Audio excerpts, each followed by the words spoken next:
ئەمڕۆ هاتووی موچی خانشینی وەرگریت ئەبێ بچیتە سەرەشەوە بەڵێ قوربان بەڵێ قوربان چەند ساڵ خزمەتێ هەبوو 36 ساڵ چەند ساڵ خزمەتی هونەری و هەبوو هونەری لە 68 تقریبا 50 قسوور ساڵ باشە ئەو موچی خانشینی کە وەری ئەگریت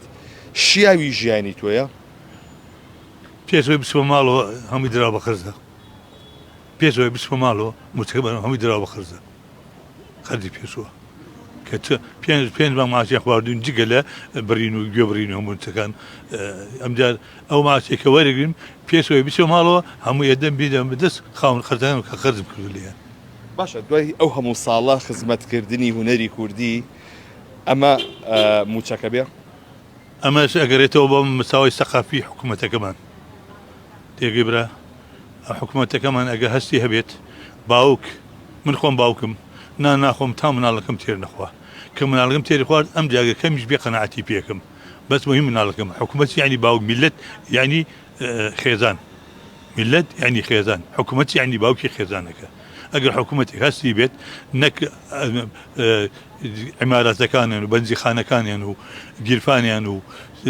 سوقە و خانەکانیان لە خارج بە ئەوە نەبێ با میلەتەکە تێر بێت ئەگەر هونەرمەندێک بوویتە لە هۆلیوود ڕۆڵە ببینیایە و لە 68ەوە ڕۆڵە ببینیایە دۆخ و گوزەرانە چۆنە بوو تەمەن لە وڵاتە ڕێزی هونەرمەند هەیە بەس لە وڵاتە ئەوەی کە ڕێزی نەبێ هونەر و سەقافەتە لە وڵاتی خۆمانە تەندروستی و چۆنە بینم گۆچانە پێ تا بڵێ تەندروستی بخراپە عملیات کراوم ئێستا عملیاتێکی کەم هەیە داوای نۆ ملیۆنەرێکم ناتوانم بیکەم کەسیش یارمەتی و بە کەس نییە خوا نەبێ باشە کاری هونەری و لە کێکەوە نەکردووە وەڵا کاری هونەری من